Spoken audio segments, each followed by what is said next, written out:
Hello बच्चों, सो यहाँ पे इस क्वेश्चन में गिवन है कि we need to identify the correct order for the given property of the following compounds.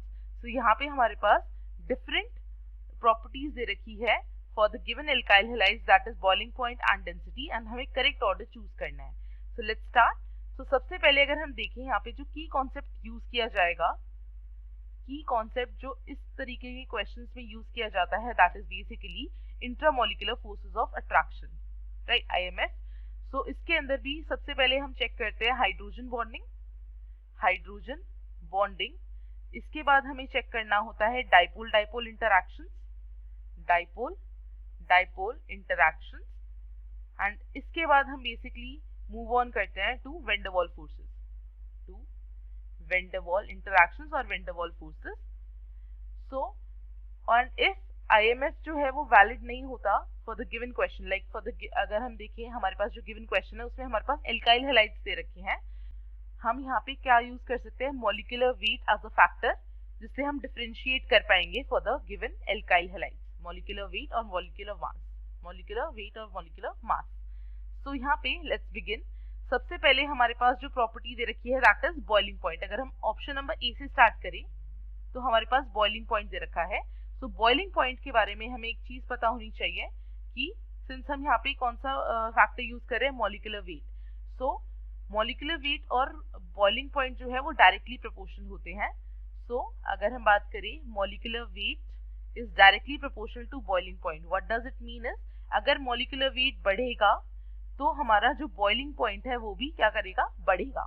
ठीक है, तो अगर हम यहाँ पे चेक करते हैं इस ऑप्शन नंबर ए में हमारे पास फर्स्टली 2 कार्बन की चेन है, देन 1 2 3, देन 1 2 3 4, मतलब नंबर ऑफ कार्बन्स इंक्रीज हो रहे हैं। तो अगर नंबर ऑफ कार्बन्स बढ़ेंगे तो मॉलिक्यूलर वेट बढ़ेगा, तो आपका बॉइलिंग पॉइंट भी इंक्रीज होना चाहिए, एंड वही यहाँ पे हो रहा है। तो ये ऑप्शन क्या है, करेक्ट है।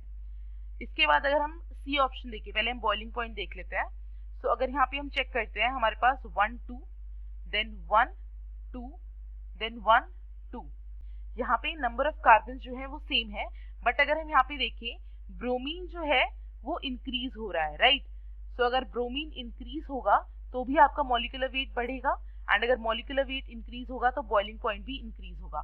तो यहाँ पे भी ये वाला ऑप्शन जो है वो भी क्या है, करेक्ट ऑप्शन है। सो अभी तक हमें ये पता लग गया है कि ऑप्शन नंबर ए और ऑप्शन नंबर सी सही है।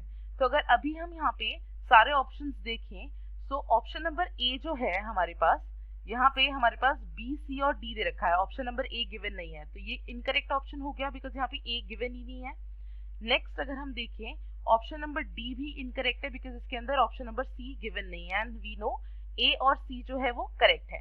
अब इसके आगे अगर हम देखें ऑप्शन नंबर, अगर हम ई की बात करते हैं, यहाँ पे हमारे पास ऑप्शन नंबर ई है, वहां पे भी हमारे पास बॉइलिंग पॉइंट ही हमें देखना है, मेजर करना है। सो हमारे पास यहाँ पे है 1 2 3 4 कार्बन की चेन, देन यहाँ पे हमारे पास 1 2 3 4, एंड इधर भी हमारे पास 1 2 3 एंड 4। बट यहाँ पे हम एक चीज देख सकते हैं कि ब्रांचिंग इंक्रीज हो रही है। सो एक और फैक्टर जो हम यहाँ पे चेक करेंगे that is branching, and boiling point के केस में अगर हम हमारी जो ब्रांचिंग है वो इंक्रीज करती है तो बॉइलिंग पॉइंट डिक्रीज करेगा, राइट, इनवर्स रिलेशन होता है।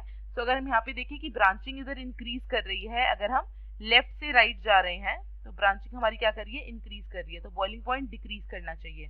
तो ये ऑप्शन भी क्या हो जाएगा, बिल्कुल करेक्ट ऑप्शन हो जाएगा। अगर आप यहीं तक सॉल्व करते हैं तो आपको पता लग जाएगा कि ऑप्शन नंबर सी भी गलत है बिकॉज इसमें ई ऑप्शन गिवन नहीं है, एंड आपका जो करेक्ट ऑप्शन होगा वो आपका ऑप्शन नंबर बी हो जाएगा, दैट इज ACE। बट एक बारी डेंसिटी को भी चेक कर लेते हैं।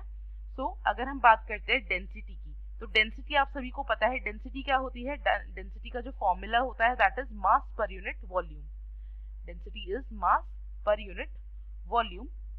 सो बेसिकली मास और डेंसिटी का क्या हो जाएगा, डायरेक्ट रिलेशन है। अगर हम इस फॉर्मूले से देखें, mass is directly proportional to density.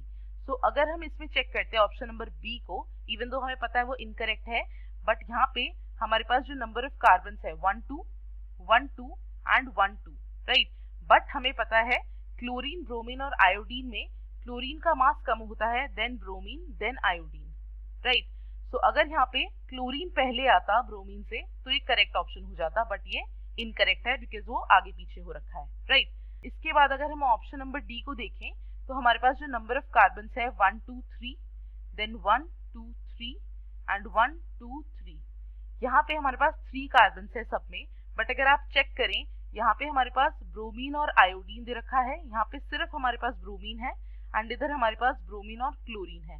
सबसे पहली चीज जो आपका सेकंड वाला है, इसका मॉलिक्यूलर वेट सबसे कम है बिकॉज इसके अंदर एक ही हैलाइड है दैट इज ब्रोमीन, तो इसका जो डेंसिटी है वो सबसे कम होना चाहिए था, इसलिए ये ऑप्शन भी हमारे पास क्या हो जाएगा, इनकरेक्ट। सो जो हमारा करेक्ट ऑप्शन है that is option number A, C and E.